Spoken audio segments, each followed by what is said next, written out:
This episode comes to you from my quarantine hotel here in Sydney, Australia. And why a quarantine hotel here in Sydney? Well, I'll explain on the other side of the intro.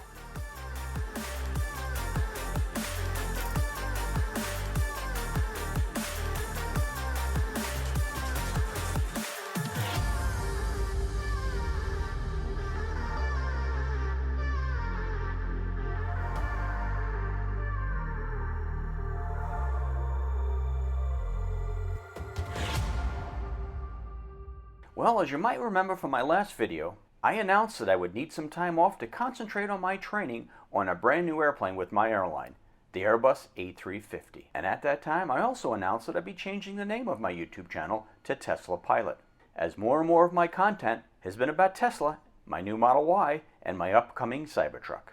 Anyway, back to why I'm in a quarantine hotel here in Sydney, Australia. Now that I'm finally done with my training on the A350, my first trip out has brought me back to Sydney, Australia, where all crew members are no longer allowed to leave their hotels once they arrive in this beautiful city, because of all the restrictions in place due to that you-know-what virus.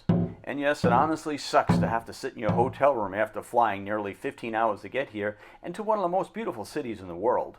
But on the bright side, it also gives me some time to put out my first video since going to training. And for this video, I'd like to talk about two new products I just got from my brand new Model Y, and they are by Jeda, the Jeda Hub and the Jeda Wireless Charging Pad.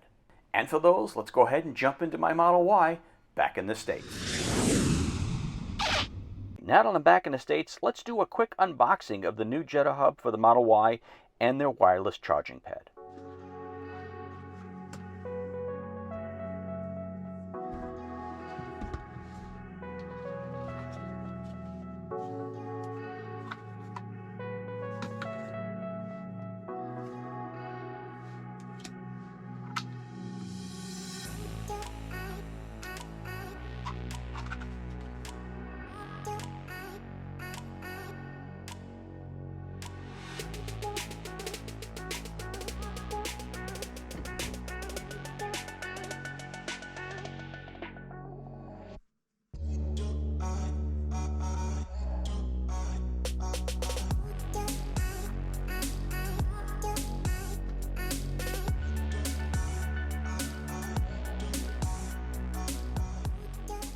Now, although Jeda has actually had these two products out for a while, because I actually had the hub and the wireless charging pad in my Model 3, Jeda needs to upgrade the hub for the Model Y and some of the new Model 3s, as they now have USB-C ports built in. And as far as the wireless charging pad is concerned, even though the Model Y already has a wireless charging pad, the internal coils of the Tesla pad actually don't align with any of the new iPhone 12 Pro Maxes, so it wasn't able to charge at all. Plus, with the Jeda pad, I can actually turn my iPhone sideways if I want to use Waze along with the Tesla navigation screen, which I couldn't do with the Tesla wireless charging pad. As you can see, there's not really much to the unboxing. They're pretty simple and straightforward. So now let's go ahead and install them. Installation of the Jeda Hub is very straightforward. Basically, open the compartment, give yourself some room to work, slide the Jeda Hub in and align it with the USB-C and the USB-A ports, and just press it on in. Installation of the wireless charging pad is just as simple. Basically, go ahead and slip this little piece off over here, which holds the phone up. It's a little ledge that just kind of slides off to the left. Remove the old pad. Once the old pad is removed, take the new pad, install the wires on the back of it that are included with the pad itself. Slip the wires through the holes.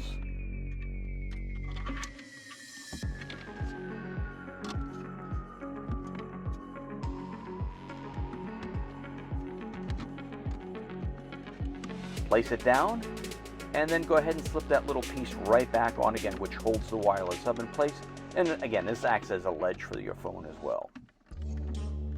After that's done, just go ahead and insert the wires into the Jeda wireless hub. And as you can see, you have plenty of connectivity to place those wires in there.